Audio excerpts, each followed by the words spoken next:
नमस्कार, DV news पर आप देखना शुरू कर चुके हैं हमारा खास प्रोग्राम। इस वक्त मैं हूं लाल चंद्र सिंह। अगले एक घंटे में हम देखेंगे कुछ ऐसी खबरें जिन पर चर्चा जरूरी है, और ये चर्चा हम करेंगे अपने संवाददाताओं और खास मेहमानों के साथ। और आज सबसे पहले बात करेंगे उपराष्ट्रपति चुनाव के लिए होने जा रहे दिलचस्प मुकाबले की, क्योंकि एनडीए के जो उम्मीदवार हैं उन्होंने अपना पर्चा दाखिल कर दिया है। प्रधानमंत्री नरेंद्र मोदी खुद मौजूद थे, कई राज्यों के मुख्यमंत्री, उप मुख्यमंत्री, केंद्रीय मंत्री सब वहां पर मौजूद थे। तो इस पर कि किस तरह का मुकाबला होने वाला है, क्योंकि जो विपक्षी इंडी गठबंधन है उनके उम्मीदवार कल अपना नामांकन दाखिल करेंगे, 9 तारीख को चुनाव होगा। इसके बाद खास मेहमानों के साथ खास चर्चा करेंगे कि भ्रष्टाचार पर नकेल कसने के लिए एक बहुत ही बड़ी पहल की जा रही है। एक विधेयक पेश किया गया है, और उस विधेयक में क्या है याद कीजिए। अरविंद केजरीवाल तिहाड़ जेल से सरकार चला रहे थे ना, बोले मेरी कोई कानूनी बाध्यता है नहीं, मैं नहीं दूंगा इस्तीफा। तो अब इस तरह का नहीं। 21 प्रश्न ये है कि विधेयक को पुरस्कृत करने की अनुमति प्रदान की जाए। जो सदस्य इसके पक्ष में हाँ गए, जो सदस्य विरोध में ना गए। मेरे विचार में निर्णय हाँ वालों के पक्ष हुआ, हाँ वालों के पक्ष में अनुमति प्रदान की जाती है। माननीय मंत्री जी, अब विधेयक को प्रस्तावित करें। अध्यक्ष जी, मैं विधेयक को पुरस्कृत करता हूं। आइटम नंबर 22 प्रश्न ये है कि विधेयक को पुरस्कृत करने की अनुमति प्रदान की जाए। जो सदस्य इसके पक्ष में हाँ गए, जो सदस्य विरोध में ना गए। मेरे विचार में निर्णय हाँ वालों के पक्ष में, हाँ वालों के पक्ष में अनुमति प्रदान की जाती है। माननीय मंत्री महोदय, विधेयक को पुरस्कृत किया जाए। आइटम नंबर 24 माननीय गृह मंत्री जी।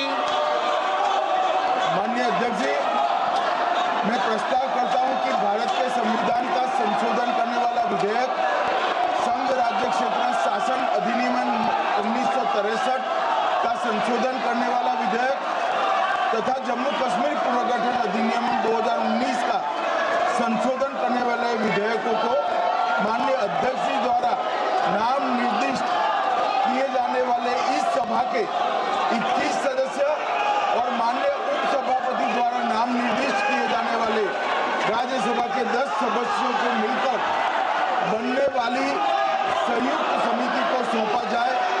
संयुक्त समिति की बैठक की गणपूर्ति और बाकी सारे नियम लोकसभा के नियमों के अनुसार होंगे, और अगले सदन के पहले दिन तक ये संयुक्त समिति रिपोर्ट प्रस्ताव करे, ऐसा मेरी दरखास्त है। प्रश्न है कि माननीय गृह मंत्री द्वारा प्रस्तुत प्रस्ताव स्वीकृत किया जाए। जो सदस्य के पक्ष में हाँ गए, जो सदस्य विरोध में ना गए।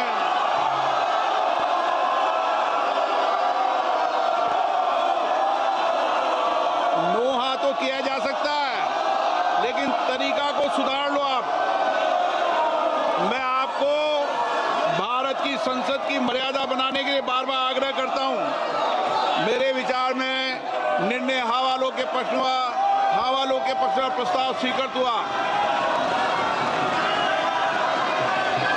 माननीय सदस्यगण, मैं आपसे आग्रह करता हूं कि संसद की मर्यादा गरिमा को मत गिरने दो। देश आपको देख रहा है। कुछ विधेयक राजनीति में नैतिकता के लिए आते हैं। नैतिकता और आचरण हमारे जीवन में होना चाहिए। सदन की कार्रवाई आज 5 बजे तक के लिए स्थगित की जाती है। आप सीधा प्रसारण लोकसभा से देख रहे थे, जहां पर कि लोकसभा में केंद्रीय गृह मंत्री अमित शाह ने 3 विधेयक पेश किए, और उनमें से एक विधेयक वो भी है जो कि संविधान संशोधन 130वां संशोधन विधेयक है, जिसमें भ्रष्टाचार से लड़ाई के लिए विधेयक में प्रावधान किया गया है, और जिसके बारे में हम आपको बता रहे थे कि अब अरविंद केजरीवाल जैसा कोई जेल के अंदर से सरकार नहीं चला पाएगा। इस तरह का प्रावधान इस विधेयक में किया जा रहा है, लेकिन विपक्ष इसका विरोध और हंगामा कर रहा है। तो इस पर आज खास चर्चा करेंगे अपने खास मेहमानों के साथ, और इसके बाद बात करेंगे कि जो एसआईआर को लेकर, वोटर अधिकार को लेकर राहुल गांधी यात्रा निकाल रहे हैं बिहार में, उसकी कैसे पोल खुल रही है। क्योंकि अब ये सवाल उठने लगा है कि क्या ये वोटर अधिकार है या फिर भ्रम का व्यापार है। क्योंकि जिस तरह की चीजें निकलकर सामने आ रही है, चाहे वो आंकड़े जो डिलीट किए गए ट्वीट से, या फिर एक महिला जिसका वीडियो वायरल हो रहा है किस तरह से उनको भ्रम में ला करके राहुल गांधी के सामने बयान दिलवाया गया, ये सारी चीजें पोल खोल रही हैं। इस पर होगी बात, होंगे तमाम सवाल जवाब, लेकिन सबसे पहले अब देख लेते हैं इस वक्त की हेडलाइंस। भ्रष्टाचार के खिलाफ मोदी सरकार का बड़ा फैसला, पीएम सीएम से लेकर मंत्री तक 30 दिन तक जेल में रहने पर किए जाएंगे बर्खास्त। विपक्ष ने किया बिल का विरोध और हंगामा, अमित शाह ने विधेयक को जेपीसी के सामने पेश करने का किया प्रस्ताव। केंद्रीय मंत्री अश्विनी वैष्णव ने लोकसभा में ऑनलाइन गेमिंग संवर्धन एवं विनियमन विधेयक 2025 किया पेश। ऑनलाइन मनी गेम्स, बैटिंग, जुए पर लगेगा पूर्ण प्रतिबंध। वहीं ई स्पोर्ट्स, शैक्षणिक और सोशल गेम्स को मिलेगा बढ़ावा। उपराष्ट्रपति पद के चुनाव के लिए एनडीए उम्मीदवार सीपी राधाकृष्णन ने दाखिल किया नामांकन। प्रधानमंत्री नरेंद्र मोदी समेत एनडीए के कई वरिष्ठ नेता रहे मौजूद। उधर इंडी गठबंधन के प्रत्याशी बी सुदर्शन रेड्डी कल भरेंगे अपना पर्चा। दिल्ली के मुख्यमंत्री रेखा गुप्ता पर जनसुनवाई के दौरान हमला, भाजपा समेत सभी दलों के नेताओं ने की इसकी कड़ी निंदा।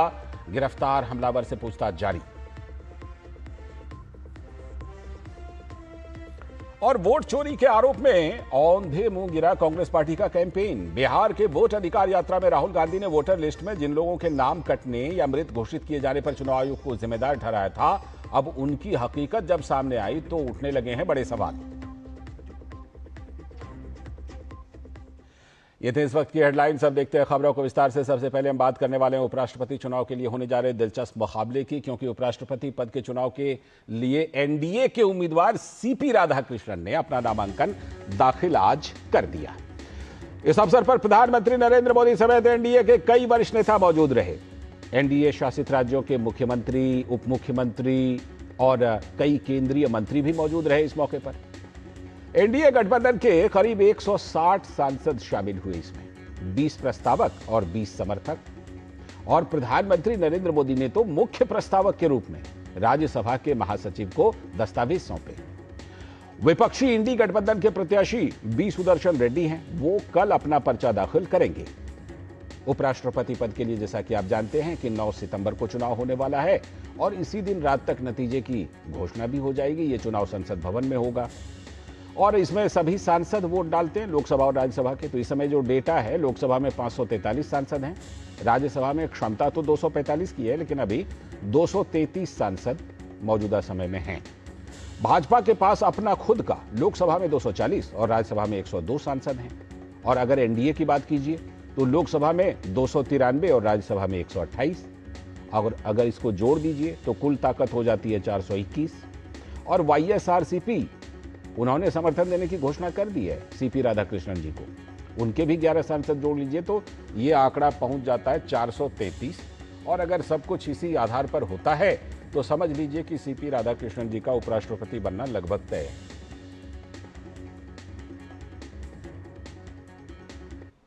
तो बहरहाल भाजपा के सांसद दिनेश शर्मा ने कहा है कि मैं समझता हूं कि लोगों के दिल में उपराष्ट्रपति पद के लिए एनडीए उम्मीदवार सीपी राधाकृष्णन के प्रति आदर का भाव है। लोगों को उनसे पारदर्शिता की उम्मीद है। लोकतंत्र की रक्षण का भाव रखने वाला पुरुष के प्रवेश की ये आहट है और मैं समझता हूँ कि लोगों के दिल में आदरणीय राधाकृष्णन जी के प्रति आदर भाव है। उनसे शुचिता और पारदर्शिता की अपेक्षाएं लोगों की बहुत ज़्यादा है और मैं समझता हूँ एक सुयोग्य पुरुष इस चुनाव में विजयी होकर आएगा। ये सदन के लिए बहुत बड़ी बात है, राज्यसभा के लिए। तो उपराष्ट्रपति पद के चुनाव के लिए एनडीए के उम्मीदवार का नामांकन दाखिल हो गया है। कल विपक्षी गठबंधन के उम्मीदवार भी दाखिल करेंगे, लेकिन यह मुकाबला किस तरह का हो सकता है, इसी पर बात करने के लिए हमारे संवाददाता नीरज सिंह जुड़ चुके हैं हमारे साथ और हमारे सलाहकार संपादक विनोद मिश्र जी भी स्टूडियो से जुड़े हुए हैं। नीरज सिंह हमारे साथ संसद भवन से जुड़े हुए हैं। नीरज, आज नामांकन दाखिल कर दिया गया। प्रधानमंत्री नरेंद्र मोदी खुद एक मुख्य प्रस्तावक के रूप में थे वहां पर। जिस तरह से आंकड़ा है उससे तो ये बिल्कुल साफ है कि एनडीए के अपने सारे सांसद जो हैं वो इंटैक्ट हैं, उनका तो समर्थन है ही सीपी राधाकृष्णन जी को, लेकिन एनडीए के बाहर भी उनका समर्थन है और वाईएसआरसीपी के अलावा और भी कुछ पार्टियों का समर्थन मिल सकता है क्या? देखिए, बिल्कुल मिल सकता है और मुझे लगता है कि एनडीए ने उन्हीं तमाम पहलुओं को ध्यान में रखकर उपराष्ट्रपति पद के उम्मीदवार के लिए उनको उतारा है। और आप देखें कि दक्षिण भारत से ये आते हैं, खासतौर से तमिलनाडु की बात करें, और 2 बार वहाँ से जो चुनाव हैं ये लड़ चुके हैं सीपी राधाकृष्णन। और जो तमिलनाडु में पॉलिटिकल पार्टी है उन्होंने इनको सपोर्ट भी किया था, और यही कारण है कि इस बार अगर आप देखें तो भारतीय जनता पार्टी और एनडीए की ये रणनीति भी रही थी कि अगर साउथ से उम्मीदवार को खड़ा करते हैं तो साउथ में जो कांग्रेस और उनके जो सहयोगी हैं उनको कहीं ना कहीं जो डेंट करने की एक रणनीति रही थी एनडीए की। और उसी रणनीति का नतीजा है कि आप देखें कि आनन फानन में जो कांग्रेस पार्टी है और उनके जो सहयोगी हैं वो साउथ से ही जो अपना उपराष्ट्रपति पद का जो उम्मीदवार है वो लेकर आते हैं, क्योंकि आप देखें कि उत्तर भारत में जो कांग्रेस है उसकी ज़मीन बची नहीं है, थोड़ा बहुत लेकर साउथ है। और यही कारण है कि कांग्रेस पार्टी अपने सहयोगियों के साथ ये मैसेज देना चाहती है कि कम से कम जो साउथ है उसको हम बरकरार रखें और एक जो मुकाबला है वो पेश करें। हालांकि कांग्रेस पार्टी को भी ये पता है कि जो अंकों का जो गणित है वो पूरी तरीके से एनडीए के साथ है, और आप देखें तमाम एनडीए के घटक दल भी एक तरीके से एकजुट होकर समर्थन कर रहे हैं। और शुरुआत में भारतीय जनता पार्टी और एनडीए के लोगों ने ये कोशिश भी की थी कि सर्वसम्मति से उपराष्ट्रपति चुना जाए, क्योंकि लोकतांत्रिक परंपरा के लिए एक अच्छी बात है। राज्यसभा में दोनों ही पॉलिटिकल पार्टियों के जब लोग सर्वसम्मति से चुनेंगे तो एक तरीके से राज्यसभा के लिए भी ये बेहतर होगा। लेकिन कांग्रेस पार्टी वो नहीं चाहती किसी भी तरीके से सत्ता पक्ष के साथ किसी भी मुद्दे पर खड़े होना, और यही कारण है कि आप देखें कि पूरा का पूरा जो सत्र है वो हंगामे की जो भेंट है वो चढ़ा है। तो अंक गणित के हिसाब से मुझे नहीं लगता है कि एनडीए को किसी भी तरह की कोई परेशानी उपराष्ट्रपति के चुनाव में। ठीक है, लौटता हूं आपके पास विनोद जी। वाईएसआरसीपी ने जिस तरह से खुले तौर पर बोल दिया है कि हम एनडीए उम्मीदवार को हम समर्थन करेंगे, हालांकि तेलुगु कार्ड खेलने की कोशिश हुई थी, लेकिन और कौन सी ऐसी पार्टियां हैं या तो इंडी गठबंधन में जो शामिल हैं या दोनों प्रमुख गठबंधनों में कहीं नहीं है? जैसे मान लीजिए बीजेडी को ले लीजिए, बीजेडी कहीं नहीं है, तो क्या इस तरह की कुछ और पार्टियां सीपी राधाकृष्णन जी के समर्थन में वोट कर सकती हैं और ये आंकड़ा और बढ़ सकता है? लाल जी, मैं नीरज की ही बात को आगे बढ़ा देता हूं कि एक्चुअली वो साउथ वर्सेस साउथ करने की जो कोशिश थी कि वो इसलिए कि सीपी राधाकृष्णन को जब एनडीए ने अपना उम्मीदवार बनाया था तो ये बात साउथ की पार्टियों में खास करके डीएमके को ये बात लगने लगा था कि इसके लिए एक असहज स्थिति है, क्योंकि वो डीएमके के सांसद रहे हैं, सॉरी ये बीजेपी के 2 बार के सांसद वहाँ रहे हैं, और डीएमके को ये लग रहा था कि बीजेपी के लोग वहाँ जैसे तमिल प्राइड का नाम दिया था तो उनको लगा था कि वो इस बात में ज़रूर पॉलिटिकली घिरेंगे राधाकृष्णन को समर्थन ना देकर। तो अब ये साउथ वर्सेस साउथ करने की जो ये कोशिश है उसमें जब आप देखें कि सुदर्शन रेड्डी फॉर्मर जजेस को, जो सुप्रीम कोर्ट के जज को जो उतारा गया था, तो उसमें ये कहा गया था कि ये साउथ के और पार्टियों के लिए मजबूरी होगी, चाहे आप बीआरएस को ले लें, चाहे फिर उधर आप तेलुगु देशम पार्टी को ले लें, या और दूसरी छोटी बड़ी जो पार्टियां हैं उनके सामने में एक मुश्किलें होगी जी। लेकिन इस मुश्किल को लगभग एक तरह से टीडीपी में और वाईएसआरसीपी जो जगन रेड्डी की पार्टी है दोनों ने साफ कर दिया है कि उनको इससे फर्क नहीं पड़ रहा है। जो व्यक्तित्व के रूप में अगर आप ये देख रहे हैं, राधाकृष्णन का एक साफ और एक बेदाग चेहरा है। आप हम लोगों ने देखा है कि उनके पूरे जो पॉलिटिकल करियर है वो अपने देश में एक मानक रूप में जाने जाते हैं राधाकृष्णन, और उनको इस बात के लिए पूरे देश में एक अपना सम्मान है, एक उनका अपना एक विचार को लेके लोगों ने उनको हमेशा एक इज्जत दिया है। तो इस बात पे जब आप डेटा अपना रख रहे थे उसमें आपको याद रखना चाहिए कि 133 सांसद ऐसे भी हैं जो उसमें से एनडीए और इस इंडी गठबंधन से अलग है, और इन छोटे छोटे जो दल हैं उनकी में क्या भूमिका होगी वो भी हमें ध्यान रखना चाहिए। क्योंकि हम लोगों ने देखा है कि जगदीप धनखड़ का जब ये इलेक्शन हुआ था तब जगदीप धनखड़ अब तक के सबसे ज्यादा वोट से जीतने वाले थे, 528 वोट उनको मिला था।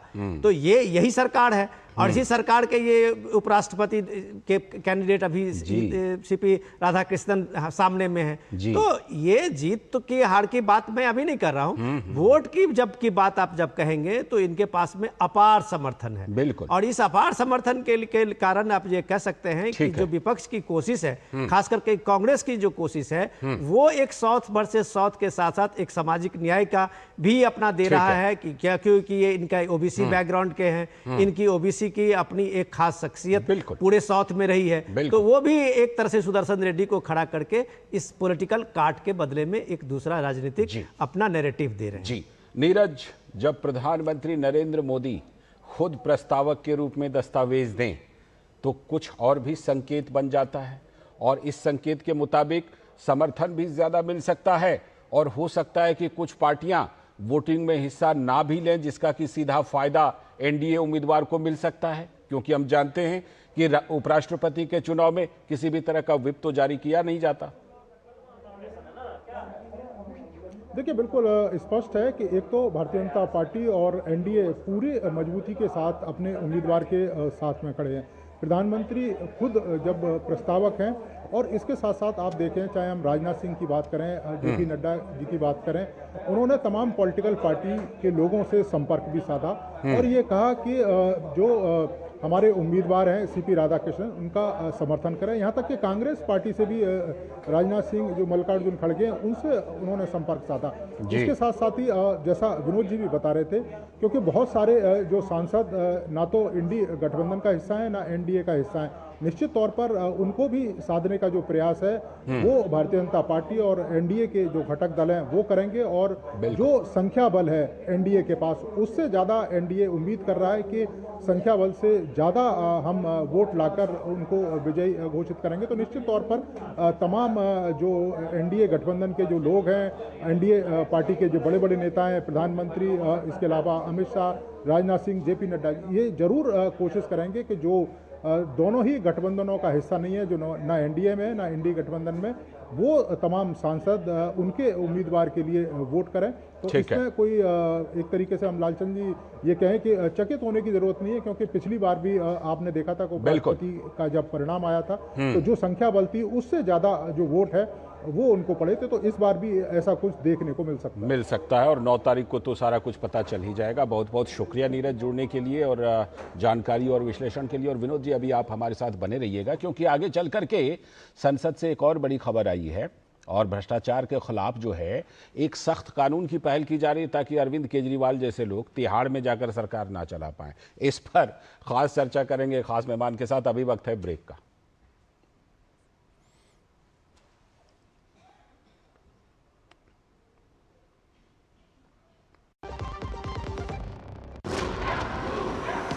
इसमें है फौलादी ताकत, ये कड़े इम्तिहानों से नहीं डरता, इसे सालों का तजुर्बा है।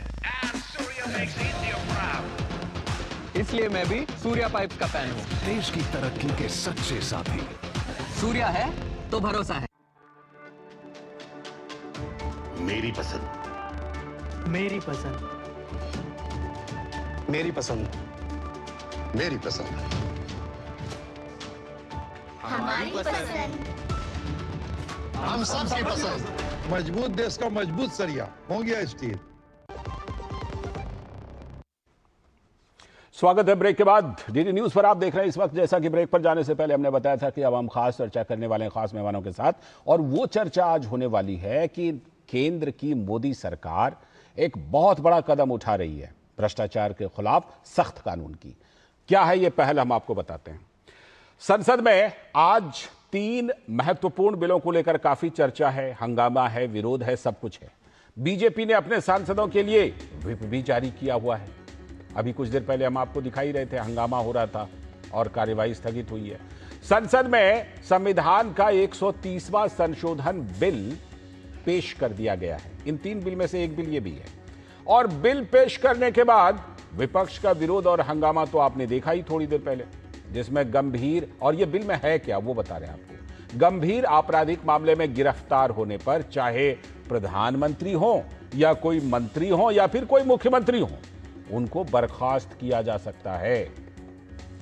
लेकिन इस विधेयक को खुद गृह मंत्री अमित शाह ने संसद की एक संयुक्त समिति को भी भेजने का प्रस्ताव किया है, जेपीसी को। भ्रष्टाचार के खिलाफ इस नई पहल से चाहे पीएम हो, सीएम हो, मंत्री हो, 30 दिनों तक हिरासत में अगर रहते हैं तो या तो वो इस्तीफा दे दें या नहीं तो बर्खास्त कर दिए जाएंगे। केंद्र शासित प्रदेश सरकार अधिनियम 1963 के तहत गंभीर आपराधिक आरोपों के कारण गिरफ्तार और हिरासत में लिए गए मुख्यमंत्री या मंत्री को हटाने का अभी तक कोई प्रावधान था ही नहीं। आपको यह मामला चर्चा में सुनाई पड़ा होगा जब अरविंद केजरीवाल चला रहे थे तिहाड़ से सरकार। ऐसे मामले में मुख्यमंत्री या फिर मंत्री को हटाने के लिए कानूनी ढांचा प्रदान करने के लिए केंद्र शासित प्रदेश सरकार अधिनियम 1963 की धारा 45 में संशोधन करने की आवश्यकता है।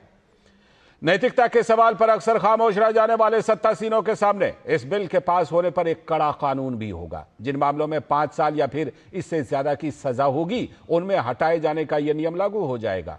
मंत्री हो, मुख्यमंत्री हो, अगर 30 दिनों तक उनको बेल नहीं मिलती है तो उनको तुरंत पद को त्यागना होगा, नहीं तो हटा दिए जाएंगे। गिरफ्तार होने के 30 दिन बाद भी अगर इस्तीफा नहीं दिया तो 31वें दिन उन्हें पद से हटा हुआ स्वयं मान लिया जाएगा कि वो हट गए पद से। हालांकि विपक्ष ने इस प्रस्तावित कानून पर कड़ी आपत्ति जताई है और कहा कि केंद्र सरकार गैर भाजपा सरकार को अस्थिर करने के लिए इस तरह का कानून लाना चाहती है, जिसके तहत वो केंद्रीय एजेंसियों द्वारा उनके मुख्यमंत्रियों को गिरफ्तार करवा लेगी और उनकी मनमाने ढंग से गिरफ्तारी के तुरंत बाद उन्हें पद से हटना भी होगा। पिछले वर्षों में ऐसे कई मामले सामने आए जिनमें किसी मंत्री या फिर मुख्यमंत्री ने गिरफ्तारी के बाद भी नैतिकता के आधार पर इस्तीफा दिया ही नहीं। याद कीजिए, जब मैं बार बार उल्लेख कर रहा था, दिल्ली के पूर्व सीएम अरविंद केजरीवाल, पूर्व डिप्टी सीएम मनीष सिसोदिया, मंत्री सत्येंद्र जैन, ये लोग साल, 1.5 साल, 2 साल तक भी रहे हैं जेल में, गिरफ्तारी के बाद भी इस्तीफा नहीं दिया था। तो सुप्रीम कोर्ट को तमिलनाडु के मंत्री सेंथिल बालाजी को पद से हटने का निर्देश देना पड़ा था, तब उनको हटाया गया था। अब अगर यह बिल पास हो जाता है तो गिरफ्तारी के बाद मंत्री या मुख्यमंत्री अपने पद पर नहीं बने रह पाएंगे। अब तक मंत्रियों के उनकी गिरफ्तारी के बाद भी अपने पद पर बने रहने पर कोई रोक थी ही नहीं, यानी जब तक वो दोषी करार नहीं दिए जाते तब तक उन्हें पद से कोई हटा ही नहीं सकता था। आजादी के बाद कई वर्षों तक राजनीति में यह देखा जाता था कि गंभीर आरोप लगने या फिर गिरफ्तारी होने के बाद मंत्री या मुख्यमंत्री खुद ही नैतिकता के आधार पर इस्तीफा दे देते थे। लेकिन अब भ्रष्टाचार के हर आरोप पर राजनीतिक साजिश का नाम देकर मंत्री, मुख्यमंत्री अपने समर्थकों के बीच जाकर कहलवा लेते हैं कि हमें तो यही चाहिए और ये तो जेल से ही सरकार चलाएंगे, हमें कबूल है। और फिर इस तरह का दृश्य हमें देखने को मिलता है। लेकिन अब जब यह बिल पेश हो गया है तो केंद्रीय गृह मंत्री अमित शाह ने लोकसभा में इस बिल को पेश करते हुए क्या कुछ कहा, सुन लीजिए। महोदय, मैं प्रस्ताव करता हूं कि भारत के संविधान का संशोधन करने वाले विधेयक को पुनर्स्थापित करने की अनुमति दी जाए। महोदय, मैं प्रस्ताव करता हूं कि जम्मू कश्मीर पुनर्गठन अधिनियम 2019 का संशोधन करने वाले विधेयक को पुनर्स्थापित करने की अनुमति दी जाए। महोदय, मैं प्रस्ताव करता हूं कि संघ राज्य क्षेत्र शासन अधिनियम 1963 का संशोधन करने वाले विधेयक को पुनर्स्थापित करने की मंजूरी दी जाए। लेकिन कांग्रेस की नेता प्रियंका गांधी वाड्रा ने इस बिल का विरोध किया। It goes against everything, and to couch it as a measure which is being taken anti-corruption is just to pull a veil across the eyes of the people, because what it basically allows a government to do is to put you don't even have to be convicted. Tomorrow you can put any kind of case on a chief minister and put him in jail for have him arrested for 30 days without even him being convicted. और Samajwadi party के राज्यसभा सांसद रामगोपाल यादव ने कहा कि इस सरकार में लोकतांत्रिक मानदंड नाम की कोई चीज ही नहीं है।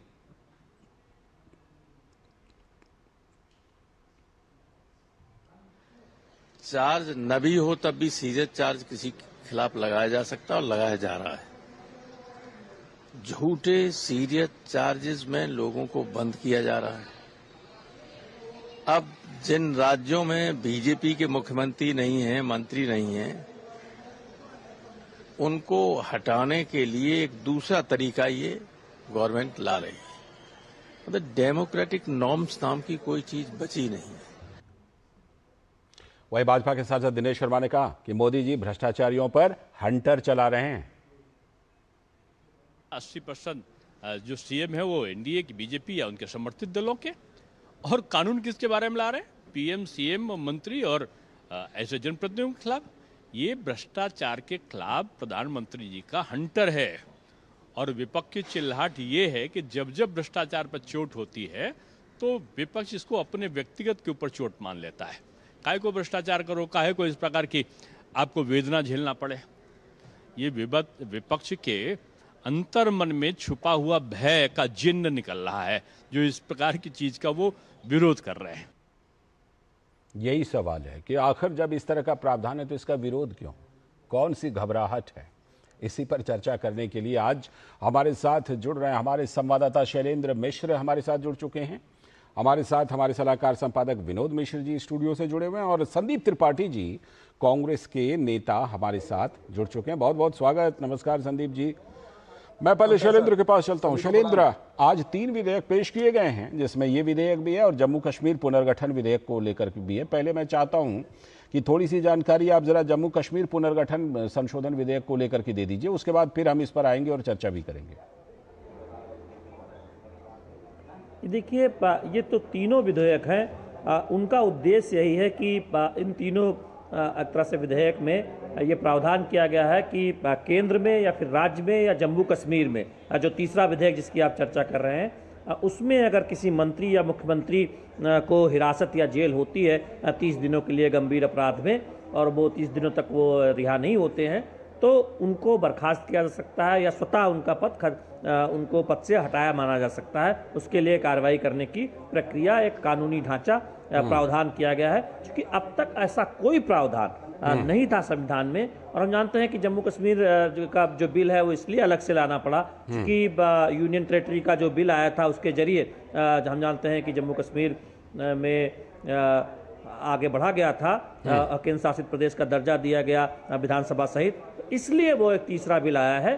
तीनों बिल का उद्देश्य यही है। पहले बिल के तहत केंद्र में ये व्यवस्था की गई है कि अगर भविष्य में कोई केंद्रीय मंत्री या फिर कोई पद पर बैठा व्यक्ति सरकार में वो जेल जाता है भ्रष्टाचार या फिर गंभीर अपराध के मामले में 5 साल से ज्यादा और 30 दिनों तक अगर ये जेल में रहता है, हिरासत में रहता है, तो उसको हटाने का जो पूरा कानूनी ढांचा है अब वो सामने रखा गया है, जो कि पहले उपलब्ध नहीं था। और हमने देखा कि तमाम मामलों में, खासतौर पर अरविंद केजरीवाल जब जेल गए थे, उससे पहले उनके मंत्री जेल गए थे, तब लंबे समय तक उन्होंने अपने पद से इस्तीफा नहीं दिया था। तब ये सवाल आया था कि क्या कोई जेल से सरकार चला सकता है। तो अब सरकार एक बिल लेकर आ रही जिससे केंद्र में, विभिन्न राज्यों में और यूटी यानी जो केंद्र शासित प्रदेश है और जम्मू कश्मीर, इसमें ये प्रावधान होगा, ये सुनिश्चित किया जाए। बिल्कुल, आपने बहुत एकदम अच्छी तरह से बताया कि जम्मू कश्मीर के लिए ये विधेयक इसलिए लाना पड़ा क्योंकि वहां के लिए ये एक अलग प्रावधान के तहत विधेयक यही है। विधेयक वही है कि 30 दिन के अंदर अंदर इस्तीफा देना पड़ेगा या बर्खास्त किया जाएगा, लेकिन जम्मू कश्मीर के लिए इसको अलग से लाना पड़ा क्योंकि जो पुनर्गठन संशोधन विधेयक और केंद्र शासित प्रदेश है तो उसको लेकर के लाना पड़ा है। लेकिन ये विधेयक तीनों जगह के लिए है और एक है। विनोद जी, जिस तरह से इस विधेयक को लाया गया है, क्या जो पिछले दिनों के अनुभव रहे, मुझे अच्छी तरह याद है कि कुछ दिनों के अंतराल पर जो हेमंत सोरेन, झारखंड के मुख्यमंत्री हेमंत सोरेन की गिरफ्तारी हुई थी और दिल्ली में उस समय के मुख्यमंत्री अरविंद केजरीवाल की गिरफ्तारी हुई थी। हेमंत सोरेन ने इस्तीफा दे दिया।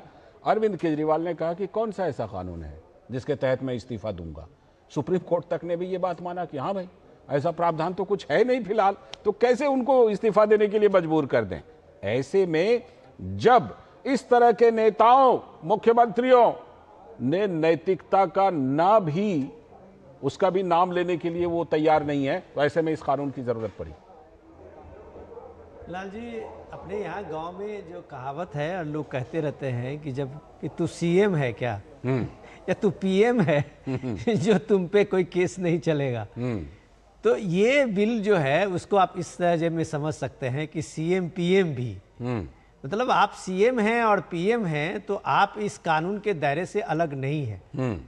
आप पे भी अगर गंभीर आरोप हैं, आपको भी अगर आपकी गिरफ्तारी हुई है, तो ये कानून एक समान सब पे लागू होता है। ठीक, चाहे वो पीएम इस देश का हो, चाहे वो सीएम हो, चाहे वो मंत्री हो। ये आप कह सकते हैं कि इस अगस्त महीने का ये एक अगस्त क्रांति है अगस्त क्रांति मैं ये कह रहा हूं कि इस देश में जब बड़ा बड़ा रिफॉर्मेशन का ये संसद में जब लाया गया था प्रस्ताव, तो ये उस अगस्त महीने को ही याद किया इंतजार तो 5 अगस्त को ही कर रहे थे। तो त्रिपाठी जी मुस्कुरा रहे होंगे, ये अगस्त शायद उनको ज्यादा बेचैन कर जाता है। तो ये अगस्त जो है वो अगस्त क्रांति आप इसको कह सकते हैं जी, कि एक इस अमेंडमेंट से 130 अमेंडमेंट जो संविधान का संशोधन बिल है, अगर ये बिल का कानून के प्रारूप में आता है तो इस देश में जो नैतिकता के आधार पे रिजाइन करने का, नैतिकता के आधार पे पद को छोड़ने का जो एक चलन था, एक परंपरा थी संविधान के ये आजादी के बाद से, वो परंपरा लगभग खत्म सी हो गई। हर आदमी इस बात को ये कहता है कि जैसे उस पर कोई करप्शन के चार्ज लगे तो वो कह देता है कि ये राजनीतिक विद्वेष के कारण लगाया गया, और जयकारा अपने समर्थकों के बीच लगा लेता है। आप सोच सकते हैं कि तमिलनाडु में के मंत्री हैं सेंथिल बालाजी, 8 महीने तक लगातार जेल में रहे और मंत्री रहे, कैबिनेट मिनिस्टर।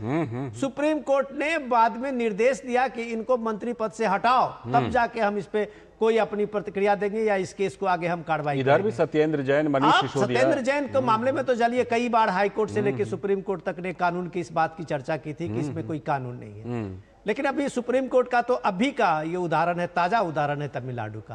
तो क्या देश में इस तरह के ये कानून नहीं होने चाहिए कि आप एक नैतिकता के आधार पर जब इस बात को नहीं स्वीकार करते हैं तो आपके सामने में एक कानून का एक फ्रेम होगा, ठीक है, कि आपको बॉस 30 दिन के अंदर, लगातार 30 दिन अगर आप जेल में रहे किसी आरोप और किसी कार्रवाई के कारण, ठीक है, तो आपको 31वां दिन रहने का कोई अधिकार नहीं बनता।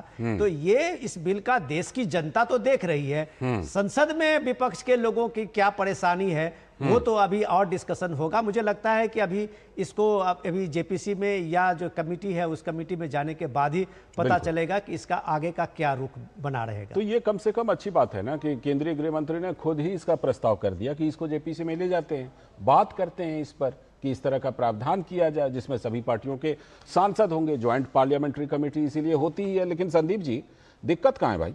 ये बताइए कि लालू प्रसाद यादव जी ने भी इस्तीफा दिया था, आपके अलाय हेमंत सोरेन जी हैं, उन्होंने इस्तीफा दिया था, लेकिन अरविंद केजरीवाल जी बैठ गए कि नहीं, मैं तो इस्तीफा नहीं दूंगा। और मंत्रियों के उदाहरण तो विनोद जी ने दिए ही, सेंथिल बालाजी का है या फिर इधर सत्येंद्र जैन, मनीष सिसोदिया। ऐसे में अगर इस तरह का प्रावधान लाया जाता है तो कांग्रेस पार्टी के द्वारा इसका विरोध क्यों? और जब विरोध करेंगे तो फिर तो ये सवाल उठेगा कि भाई कहीं कुछ मन में घबराहट तो नहीं है जो इस वजह से विरोध हो रहा है? अब सर, स्थिति वही है कि एक दिन रामचंद्र जी कह गए सिया से, एक दिन कलयुग आएगा, अपराधी जो है अपराध पर प्रवचन देगा और जो साधु होगा वो लड़ाई में जाएगा। मतलब बड़ी हास्यास्पद चीज है सर। ये अपराधी जो 92 दिन जेल में रहे हैं सर, अब सोचिए अगर ऐसा होता तो आज तो अमित शाह ही नहीं रह पाते। 92 दिन जेल काट कर आए हैं सर। हाई कोर्ट ने सर तड़ी पार कर दिया था, मतलब किसी को जिला बदर हो जाता है। मैं आपको संदीप जी देखिए, मैं आपको, आप बड़ी बात तो करते हैं, सुनिए, आप बड़ी बात तो करते हैं, लेकिन आप शायद भूल जाते हैं चीजों को डिस्टॉर्ट करने का एक सीमा होता है। आप उस लेवल को पार करते हैं। अमित शाह पे जब ये आरोप लगा था, अमित शाह ने नैतिकता के आधार पे रिजाइन किया था, आपको याद होगा। और जब तक अमित शाह उस आरोप से बरी नहीं हुए, दोष मुक्त नहीं हुए, तब तक अमित शाह ने कोई जिम्मेदारी नहीं ली थी। ये आज पार्लियामेंट के लोकसभा के फ्लोर पर अमित शाह ने कहा, मिल गया फैक्ट संदीप जी। आपको हम अभी सुना दें। अभी आपके ही नेता ने वहां पे ये विरोध शुरू किया था, इसी बात को लेके किया था, और अमित शाह ने तुरंत जवाब दिया था। है कोई आपके पार्टी में ऐसे, जबकि बाद में पूरी तरह से दोष मुक्त हो गए थे, फिर भी रिजाइन किया। जब वो दोष मुक्त हुए अमित शाह, तब भी जाके वो जिम्मेदारी संभाले। क्या बात करते हैं, कुछ भी सदा पिया वाली हाल है। देखिए, बीजेपी के प्रवक्ता नहीं है बीजेपी के प्रवक्ता आज हमारे साथ, बीजेपी के प्रवक्ता हमारे साथ नहीं, इसीलिए कुछ अगर तथ्यात्मक तथ्य से थोड़ा अलग बोलिएगा तो हम लोग इंटरवीन करेंगे। आप चीजों को, तथ्य को रखिए, सही तथ्य रखिए, फिर हम आपकी बात नहीं चलने देंगे। सही तथ्य रखिए संदीप, सही रखिए, बात रखिए, अपने पर्सपेक्टिव में रखिए। तो आप सही तथ्य रखिए संदीप जी, आपका टेलीविजन है। बिल्कुल साहब, हमारा होता तो ऐसा नहीं होता जैसा आप करते हैं। मतलब गजब की खितराई कर रहे हैं विनोद जी आप। अरे यहाँ हमारी बात आने दीजिए, आपका समय आएगा, बीजेपी वाला समय लेके, अपना समय लेके नहीं है। बीजेपी प्रवक्ता बता दो दिया, आप भूल गए, अभी आप भूल गए, मुंह खोला और सीधे अमित शाह पे आपने क्या क्या आगे लगा दिया। अरे एक तो आप तथ्य पर, संदीप जी तथ्य पर जवाब दीजिए कि अमित शाह ने रिजाइन किया था या नहीं किया था, हाँ या नहीं? अमित शाह ने रिजाइन पूरी, अरे क्या कर रहे हैं लाल जी, आपको मैं बहुत सम्मान करता हूं। नहीं, मैं भी आपका पूरा सम्मान कर रहा हूं। मैं कह रहा हूं अमित शाह ने रिजाइन, हमारे दर्शकों को आप जानकारी दीजिए कि अमित शाह ने रिजाइन किया था कि नहीं। मैं सिर्फ इतना कह रहा हूं कि सर अगर मेरी बात अगर पूरी होने देते जी, तो हो सकता है ये बात नहीं, आपकी भाषा गलत है सर, आप थोड़ा सा मर्यादा रखिए। वो देश के आपके हमारे गृह मंत्री हैं, आपके कहने से कुछ हो जाता है। देश के गृह मंत्री हैं जी, और ससम्मान बरी हुए हैं सारे अदालतों में ऊपर तक सर। तो सर जो जिसकी 30 दिन की बात कर रहे हैं, कल को बरी हो जाएगा तब, हाँ, उसका मुख्यमंत्री वापस समय वापस कर देगी क्या? तो रिजाइन तो करेगा, नहीं बरी होगा तो कम से कम अमित शाह की तरह, हेमंत सोरेन की तरह, लालू प्रसाद यादव की तरह रिजाइन तो कर देगा। मेरी रिक्वेस्ट है कि मेरी बात पूरी हो जाने दीजिए। कहिए पूरी बात कहिए विनोद जी, इनको पूरी बात पहले इनका आने दीजिए। अमित शाह जी वही व्यक्ति हैं जो 92 दिन तक जेल में रहते हैं, और आज अमित शाह जी अगर इस तरीके के कोई प्रोविजन लेके आते हैं तो 2013 का जो लोकपाल अधिनियम था उसमें तो प्रधानमंत्री तक के लिए जांच के लिए सारी चीजें हैं ना, उसको प्रधानमंत्री तक की जांच हो सकती है। लोकपाल 2019 में लोकपाल करके आते हैं, 2019 में पहली बार केंद्र में लोकपाल नियुक्त करते हैं, और बात आप कर रहे हैं भ्रष्टाचार के खिलाफ। हजारों जो आरोप लगे इस सरकार के, जो जब से आई 2014 के बाद, कितने में इस्तीफा आपने दे दिया? नैतिकता की बात करने वाले अमित शाह जी बताए, हम ये कह रहे हैं कि इस्तीफा उन्होंने किया, तो आप बताइए ना। 3 कैबिनेट मंत्री नाम बता रहा हूँ, अश्विनी कुमार, पवन कुमार बंसल जी रेल मंत्रालय थे, रेल मंत्रालय चलाते थे, उनके भतीजे पर आरोप लगा, नैतिकता के आधार पर इस्तीफा दिया ना, कौन सी सजा हुई? सब बरी हुए कि नहीं? पूरी स्पेक्ट्रम घोटाला से लेकर जितने घोटालों का आरोप लगाया सारे में लोग बरी हुए कि नहीं हुए? नैतिकता के आधार पर इस्तीफा भी दिया। लेकिन सही चीज है कि इसके पहले एक चीज, तो जिस तरह से कि आप उनकी तारीफ कर रहे हैं, ये जो जिस तरह उनकी तारीफ कर रहे हैं, संदीप जी एक लाइन बीच में बोल रहा हूं, जिस तरह आप उनकी तारीफ कर रहे हैं, हाँ पवन बंसल जी की पूरी तारीफ होनी चाहिए, लेकिन सवाल यह कि क्या इसी आधार पर अरविंद केजरीवाल, सेंथिल बालाजी, सत्येंद्र जैन और मनीष सिसोदिया, इनकी आलोचना नहीं होनी चाहिए क्या? और क्या इनके लिए प्रावधान नहीं होना चाहिए क्या? आप ही बताइए। देखिए सर, अरविंद केजरीवाल जी को जेल भेजने वाली पार्टी, आ रहा हूं शैलेंद्र, यही पार्टी है। भाजपा में ना हिम्मत है, इसलिए कि खुद चोर चोर मौसेरे भाई है, वो संदीप दीक्षित भाजपा पे इस समय अटैक करके कुछ नहीं होगा, भाजपा के प्रवक्ता है नहीं। ये बताइए, गठबंधन में आपके हैं और आप कह रहे हैं कि चोर चोर, देखिए ना क्या आप चीजों को तर्क रख रहे हैं? विनोद, नहीं, अगर आप फैक्ट की बात कर रहे हैं ना, अगर मैं आ रहा हूँ शैलेंद्र, रुकिएगा। आप मुझे बताइए, ये फैक्ट यही है कि उनको जेल भेजने वाले संदीप दीक्षित जी हैं, जो कांग्रेस पार्टी से सांसद रहे, कांग्रेस पार्टी के नेता हैं। तो फिर गाड़ी में लेके घुमाना नहीं चाहिए था ना इलेक्शन के प्रचार में? चौथी बात, अपनी गाड़ी भेज के घुमा दिए अरविंद केजरीवाल को लेके कि भाई दीजिए, दोनों हम दोनों साथ हैं, वोट दे दीजिए। ये भी तो घुमाए थे दिल्ली के अंदर। सुन लीजिए सर, विपक्ष के नाते जो हमारा फर्ज था, हमने जनता के बीच में बात को लेके गए, वो कानून के तहत मुकदमा दर्ज हुआ, वो जेल गए, मुकदमा चल रहा है। अब ये कोर्ट का काम है, ये विपक्ष का काम नहीं है। जब रामलीला मैदान में उनको समर्थन देने के लिए सोनिया गांधी जी तक आ गई थी, वो दृश्य याद है सभी को, जब अरविंद केजरीवाल जी की पत्नी सुनीता केजरीवाल ने रैली वहां पर आयोजित किया था, याद है ना सबको? सब कुछ याद है, कुछ भी नहीं भूले हम। सर एक चीज और कह दे, 2 साल की सजा का जब प्रोविजन आया, जिस विधेयक की बात होती है, इसमें लाल जी पहले राजनीतिक व्यक्ति थे जिनको सजा हो गई। जब उनकी सदस्यता जाने लगी, तब कांग्रेस ने एक अध्यादेश लाया, जिसको फाड़ने की बात आज विनोद जी कम से कम 10 डिबेट में कहे होंगे कि सरकार का अध्यादेश फाड़ दिया राहुल गांधी जी। तो क्या भ्रष्टाचार के साथ खड़े हैं? प्रधानमंत्री का अपमान हुआ था उसमें, उन्होंने फाड़ दिया प्रधानमंत्री का और पूरी कैबिनेट का अपमान किया था आपने। फाड़ दिया लालू को बचाने के लिए आया हुआ अगर अध्यादेश, भ्रष्टाचार को खत्म करने के लिए अगर राहुल जी ने फाड़ दिया, तो भ्रष्टाचार से लड़ने तो आप क्या कह रहे हैं कि मनमोहन सिंह जी की सरकार और उनकी कैबिनेट ने भ्रष्टाचार को बचाने के लिए वो अध्यादेश लाया था? ये तो कबूल कर रहे हैं ना? ठीक है, शैलेंद्र कुछ कहना चाह रहे हैं। अब ये क्या, ये सर तीसरा पॉइंट क्या, ये बिल सर क्या लिस्टेड था? उन्हीं लालचंद जी, अगर नहीं था तो एक अपडेट ले लीजिए संदीप जी, फिर आप ही के पास आऊंगा। शैलेंद्र जी बोलिए। लालचंद जी, उन्हीं लालू प्रसाद यादव के साथ राहुल गांधी रैली कर रहे हैं, वो अलग बात है बिहार विधानसभा चुनाव में। दूसरी बात यह है कि शुचिता, नैतिकता को क्या किसी व्यक्ति विशेष की स्वतः की इच्छा पर छोड़ देना चाहिए?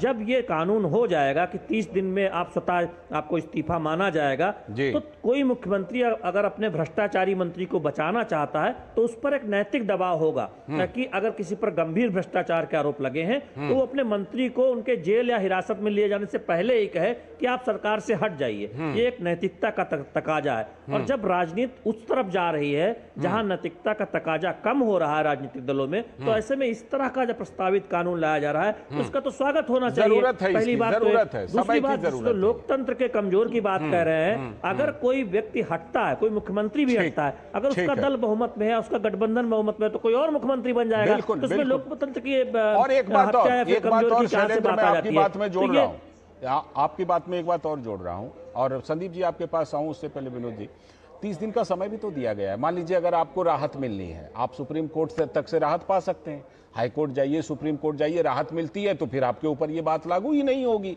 अगर आपको बेल मिल जाती है 30 दिन के अंदर, है ना शैलेंद्र? ये प्रावधान है इसमें।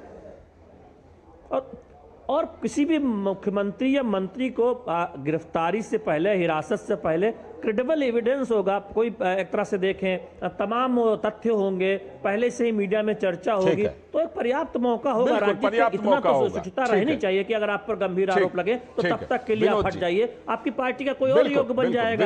विनोद जी पर्याप्त समय भी दिया गया और फिर ये भी तो कह रहे हैं कि जेपीसी चर्चा करेगी। नहीं, मैं अभी जो सुन रहा था, शैलेंद्र जी बहुत सही बात स्पष्ट कर दिया है अभी त्रिपाठी जी के सामने में। मैं त्रिपाठी जी, देखिए आप गुस्सा कर जाते हैं आप, लेकिन मेरा सवाल सीधे सुनिए, सीधा इन्होंने पूछा कि कांग्रेस पार्टी को दिक्कत क्या है। ठीक, पहली बार संसद में एक ये बिल सामने आया है जिसमें एक कानून के तहत सारे पीएम से लेके और सारे नीचे तक के मंत्री तक है। बिल्कुल, ये एक जवाबदेह बनाने की बात। अभी आप देख लीजिए, पश्चिम बंगाल में देख लीजिए, इतने करप्शन के चार्जेस लगे, 3 मंत्री वहां अभी तक जेल में हैं। नोटों का और अब आप देखिए कि उसके बाद पूरे देश में भ्रष्टाचार को लेकर क्या स्थिति बनी है। ठीक है। अगर प्रधानमंत्री लाल किले से कहते हैं कि इस भ्रष्टाचार इस देश को घून के दीमक के तरह चट कर रहा है जी, ये चिंता सिर्फ एक पीएम की नहीं है, ठीक है, ये पूरे देश की होनी चाहिए। आपने अगर भ्रष्टाचार पे काबू करने के लिए इस सरकार को कोई सजेशन दिया होता, अपोजिशन के तरफ से इस ड्राफ्ट के बदले में कुछ नया ड्राफ्ट आया होता, जो आपके पास अभी मौका है जेपीसी अभी भी गुंजाइश तो है, आप दे सकते हैं। बिल्कुल, आप इस चर्चा में सरकार के उन तमाम प्रावधानों के सामने में एक नया प्रावधान दे सकते हैं कि देश में भ्रष्टाचार को खत्म करने हैं तो ये चीज जरूरी है। आप वो दे नहीं रहे हैं, आप सीधे जो है क्या क्या आरोप लगा रहे हैं, कभी गृह मंत्री पर लगा देंगे, कभी उस पर लगा देंगे। आपके पास आइडिया नहीं है, आपके पास अगर आइडिया है तो आप इस सरकार के इस बिल का विरोध कर सकते हैं। आइडिया देते हैं सर। पहली चीज तो ये जो विधेयक आया है सर, ये कार्रवाई में लिस्टेड नहीं है। पहली चीज लिस्टेड नहीं था, सरकार ने सरप्राइज दे दिया। अरे महाराज, अभी तो आप इस पे पूरा लोकसभा में आप देख रहे हैं कि ध्वनिमत से प्रस्ताव पारित हुआ है, आप कह रहे हैं लिस्टेड नहीं था। होती है जो बैठक, हाँ सर बिल्कुल नहीं लिस्टेड था। जो बैठक हुई थी संसद चलने के पहले, उसमें इस बात का कोई, इस विधेयक का जिक्र अगर रहा हो, 17 विधेयक के 17 इसका नाम हो तो बताइए विनोद जी। फिर 17 और अन्य होता है, सिर्फ 17 नहीं होता, अन्य ही नहीं है सर। ये कह रहे हैं सरप्राइज दे दिया सरकार ने। संदीप जी कह रहे हैं कि सरकार ने सरप्राइज दे दिया। आते हैं सर, तो अगस्त का महीना है, सरकार सरप्राइज देती है।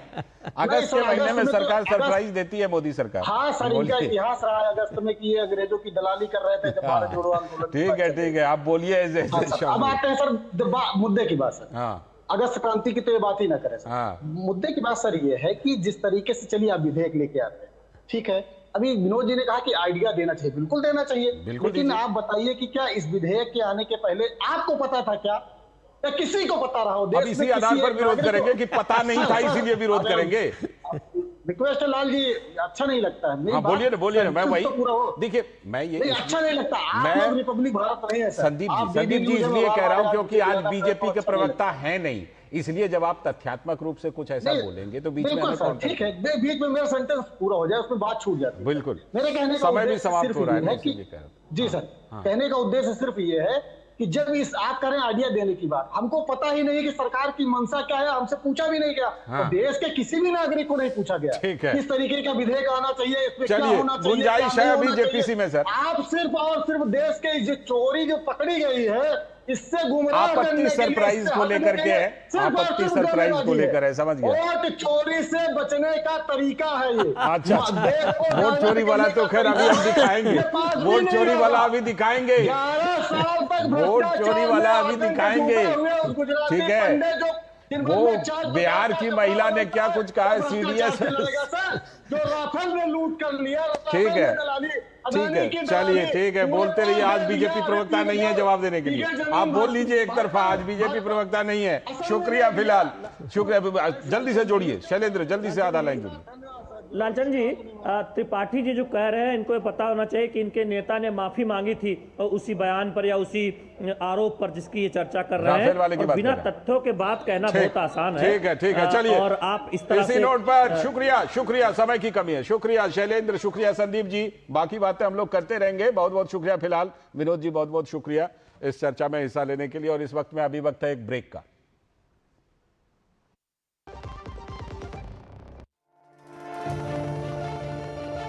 दिल्ली और पूरे एनसीआर में तरक्की के अनगिनत रास्ते खुलने जा रहे हैं। स्वागत है दिल्ली वासियों का दिल्ली की नई लाइफलाइन UER2 और द्वारका एक्सप्रेसवे पर। यह है दिल्ली को प्रधानमंत्री श्री नरेंद्र मोदी जी की सौगात। सुपर कनेक्टिविटी और world class infrastructure. Urban extension road 2 Delhi NCR का नया रिंग रोड होगा। कम पोल्यूशन, कम ट्रैफिक और NCR से दिल्ली एयरपोर्ट का सफर चंद मिनटों में कीजिए। वहीं द्वारका एक्सप्रेसवे से NCR में ट्रैवल करना और आसान होगा। दिल्ली बदल रही है, विकास के नए कीर्तिमान रच रही है। दिल्ली की प्रगति को नई गति देने के लिए धन्यवाद मोदी जी। जब धरती चीर कर निकलता है लोहे का पत्थर और मिलता है मोंगिया के जोश से, फिर तपता है, पिघलता है और बनता है फौलाद। अब होता है सरिया सारी खूबियों के साथ। मोंगिया स्टील, मजबूत देश का मजबूत सरिया।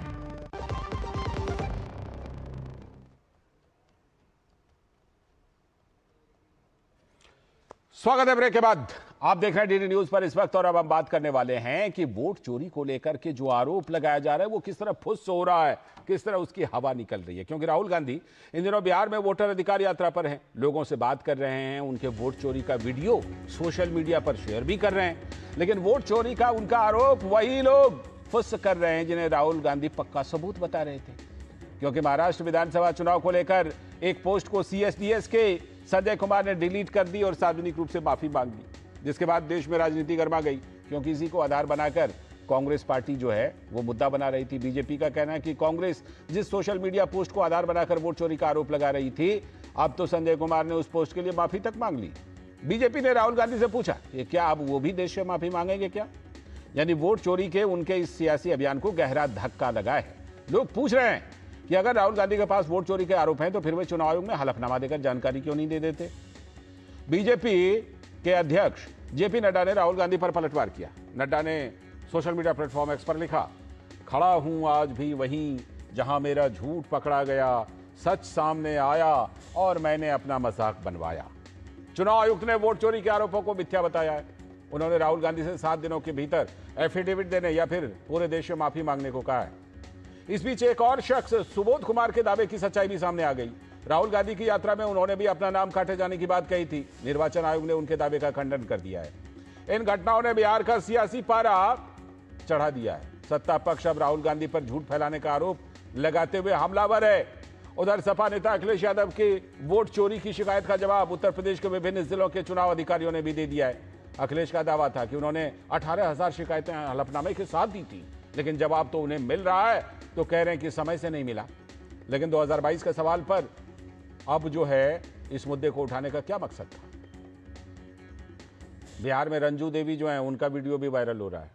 पहले कहलवा दिया भ्रम डाल करके कि नहीं है नाम, अब आ गया कि हाँ वो तो कांग्रेस नेता ने हमें सिखा दिया था तो राहुल गांधी जी के पास चले गए थे। कांग्रेस नेता राहुल गांधी ने इस बीच कहा कि बिहार में लोगों को पता चल रहा है कि वोटों की चोरी हुई है। बिहार में तो अब सब लोग कह रहे हैं वोट चोरी वोट चोरी वोट चोरी, और ये रियलिटी है। वो जो इलेक्शन चोरी करने की कोशिश हो रही है, तो बिहार का रेजिस्टेंस आ रहा है, बहुत बढ़िया आ रहा है, और जोरों से आएगा, पूरे देश का रेजिस्टेंस आएगा। और अभी हमने जिक्र किया था, CSDS के संजय कुमार ने कहा है कि मेरे द्वारा प्रस्तुत डेटा गलत सूचना पोस्ट की गई थी, जिसके लिए मैं माफी मांग रहा हूं। महाराष्ट्र के चुनाव की जब चर्चा हो रही है, विधानसभा के चुनाव की, तो लोग अलग अलग आंकड़ों का जिक्र कर रहे हैं। कोई कहते हैं 1 करोड़ वोटर का नाम जुड़ गया लोकसभा और विधानसभा के बीच में, कोई 60 लाख, कोई 70 लाख। तो ये अलग अलग जब आंकड़े आ रहे थे तो मुझे लगा इन आंकड़ों की एक तरह से तहकीकात करनी चाहिए, समझना चाहिए कि आखिर कितने वोटर ऐड हुए हैं। तो हमने कहा उन दोनों का कंपैरिजन कर दो कि कितने बढ़े और कितने घटे। तो उन्होंने कंपैरिजन करने के लिए 2 अलग अलग डेटा फाइल से डेटा निकाला। एक्सेल फाइल्स उपलब्ध है, PDF भी उपलब्ध है और एक्सेल फाइल भी उपलब्ध है। दोनों को निकाल के मैच कराने की कोशिश की, क्योंकि दोनों को कंपैरिजन करना था, जोड़ घटाव करना था। इसी मैचिंग में क्या हुआ कि एक रो ऊपर नीचे हो गया, और जब हमने इसको ध्यान से देखा तो देखा हाँ ये कंपैरिजन गलत है, एक कंस्टिट्यूंसी ऊपर नीचे हो गई है। तो मैंने ट्वीट को डिलीट किया और आज उसके लिए माफ़ी मांगी और बताया कि ये गलत इन्फॉर्मेशन मेरे से पोस्ट हुआ। माफी मांग ली, लेकिन क्रॉस चेक करना चाहिए था, क्योंकि इसको बड़ा मुद्दा बनाया था कांग्रेस ने। तो JDU के नेता संजय झा ने कहा कि कांग्रेस सिर्फ संवैधानिक संस्थाओं का अपमान करने का काम कर रही है। वो जो सर्वे कर रहे थे CSDS वाले, अब अपना ट्वीट भी डिलीट कर लिए कि हम गलत विश्लेषण किए थे। इनको माफ़ी मांगना चाहिए कांग्रेस को। उसी के बेसिस पर आपने पूरा का पूरा विश्लेषण किया था। तो इसीलिए मुझे लगता है कि इन लोगों का कोई भरोसा नहीं है। जितना संवैधानिक इंस्टीट्यूशन है उसको कंडेम करने में लगे हुए हैं। इस खबर पर बात करने के लिए हमारे साथ हमारे 2 संवाददाता एक साथ जुड़ रहे हैं। बिहार से मधुरेश और उत्तर प्रदेश से विकास, दोनों जुड़ चुके हैं। पहले मधुरेश के पास चलता हूं। मधुरेश, बिहार से तो लगातार हवा निकल रही है, लगातार जिन लोगों को सामने लाया जा रहा था उनके हकीकत को इलेक्शन कमीशन भी सामने रख रहा है और मीडिया में भी रिपोर्ट आ रही है। रंजू देवी का मामला देखिए, कल सिखा पढ़ा करके कहवा दिया राहुल गांधी जी के पास कि मेरे तो 6 लोगों का नाम वोटर लिस्ट में नहीं है। बाद में कहा कि वो तो हमारे कांग्रेस नेता ने हमको जैसा कहा हम बोल दिए, देहाती आदमी हैं, बहका दिया, बहक गए। तो इस तरह से और इस तरह के कितने मामले हैं जिसमें सिखा पढ़ा करके बड़े नेताओं के सामने बयान देकर वीडियो वायरल करवाया जा रहा है? जी बिल्कुल लालचंद जी, देखिए 13 दिनों की यात्रा 16 दिनों की यात्रा राहुल गांधी ने बिहार में शुरू की थी। 23 जिले वो जाने वाले हैं। 1300 किलोमीटर की ये यात्रा थी। कांग्रेस कार्यकर्ताओं में बहुत उत्साह था इस यात्रा को लेकर, लेकिन जैसे जैसे जो राहुल गांधी के दावे हैं वो उसका जो खंडन है वो चुनाव आयोग करती जा रही है। जो कांग्रेस कार्यकर्ता है खुद उनका भी उत्साह अब धीरे धीरे कम होने लगा है, और जो जनता है उसको भी समझ में आने लगा है कि जो राहुल गांधी है वो कितने खोखले दावे कर रहे हैं। क्योंकि जनता तो 7 करोड़ से ज्यादा बिहार की जनता पहले से चुनाव आयोग पे भरोसा कर रही थी, तभी तो SIR का फॉर्म उन्होंने फिल किया था। अब इस बीच में जो ये कोशिश कर रहे हैं राहुल गांधी भ्रम फैलाने की, लगातार जो वो कह रहे हैं उनका खंडन चुनाव आयोग प्रस्तुत कर रहा है। इसके अलावा भी जो महागठबंधन की पार्टियां हैं जो भी सवाल पूछ रही है, A1 से चुनाव आयोग उनका जवाब दे रहा है और उनके खंडन भी प्रस्तुत कर रहा है। जहां कहीं भी कोई परेशानी है चुनाव आयोग उसको तुरंत रेक्टिफाई कर रहा है। उसका जो मतदाता सूची जारी करना है उसके शुद्धि को लेकर के काम कर रहा है। खुलासे से जाहिर सी बात है कि अभियान की हवा तो निकल ही रही, लेकिन राहुल गांधी को अखिलेश यादव ने एक तरह से बैकअप देने की कोशिश की थी कि आप कहते हैं हलफनामा दे दो, हलफनामा दे दो। हमने दिया था लेकिन कुछ हुआ नहीं, लेकिन चुनाव आयोग ने उत्तर प्रदेश में विकास वो डेटा दे दिया, वो जानकारी दे दी कि देखिए हुआ था इस पर, इसलिए ये भ्रम मत फैलाइए और इस तरह का झूठा बैकअप नहीं दीजिए इस चीज को। हाँ बिल्कुल, देखिए जी बिल्कुल, मतदाता सूची के ऊपर जो 4 डीएम हैं उन लोगों ने बाकायदा इस बात को बता दिया है कि जो तथ्य दिए गए थे वो सारे तथ्य गलत थे। और निश्चित रूप से जब मतदाता सूची चुनाव आयोग के द्वारा तैयार की जाती है, तमाम सारे राजनीतिक दल उसमें साझीदार होते हैं और ये प्रक्रिया इतनी पारदर्शी होती है कि सभी को इसमें शामिल किया जाता है। लेकिन जब चुनाव दर चुनाव हर गठबंधन के फार्मूले को अपनाने के बाद भी हार मिल जाए तो कुछ बचता नहीं है बताने के लिए जनता के पास, इनके पास। तो चुनाव आयोग पे ही क्यों ना सवाल खड़े कर दिए जाए, उस मतदाता सूची पर ही क्यों ना सवाल खड़े कर दिए जाएं, ये कहकर कम से कम चर्चा में तो बने ही रहे। क्योंकि जवाब क्या देंगे आप? हर बार जब जाते हैं जनता आपको बार बार नकार देती है, तो कुछ तो अपने कुछ लोगों को बताने के लिए कि ये सब कुछ गलत ही है इसलिए हम हार रहे हैं। तो एक कारण अपनी हार का तलाशने के लिए एक ये कारण बता दिया। जब असली कारण होते हैं उन्हें तलाशे होते तो और स्थिति अच्छी होती है। आपकी बातों को एक कहावत के साथ खत्म कर रहा हूं, नाच न जाने आंगन टेढ़ा। आपके कहने का जो है ना पूरा लबोलुआब वही था। समय की कमी है फिलहाल। शुक्रिया विकास और मधुरेश आप दोनों का जुड़ने के लिए। जाहिर सी बात है कि ये जो पूरा अभियान चलाया जा रहा है, इसकी जब हकीकत आ रही है सामने, खुलासे हो रहे हैं, तो इसकी हवा फुस होती जा रही है। फिलहाल इस वक्त की पूरी टीम को दीजिए अनुमति। नमस्कार।